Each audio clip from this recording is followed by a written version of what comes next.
कर्नाटक में इंतखाबी तशरीह का आज आखिरी दिन शाम 5 बजे थम जाएगा इंतखाबी शोर। वोटर्स को रिझाने के लिए सभी पार्टियों ने झोंकी पूरी ताकत। आज कई दिग्गज लीडरान की रैली।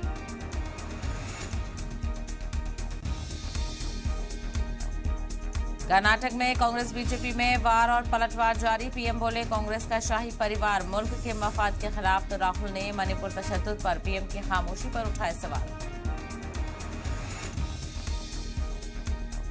प्रियंका गांधी ने महंगाई और बेरोजगारी को लेकर पीएम मोदी को घेरा। कहा 3.5 साल तक उनके ख्वाब पूरे होने से किसने रोका। मौजूदा हालात के लिए बताया 40% कमीशन को जिम्मेदार।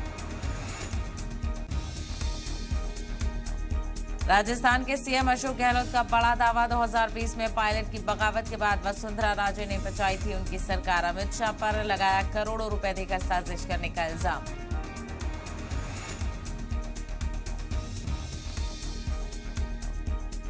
केरल के मलप्पुरम में टूरिस्ट से भरी नाव पलटने से 21 लोगों की मौत। हादसे के वक्त नाव में सवार थे तकरीबन 40 लोग। पीएम ने 2-2 लाख के मुआवजे का किया ऐलान।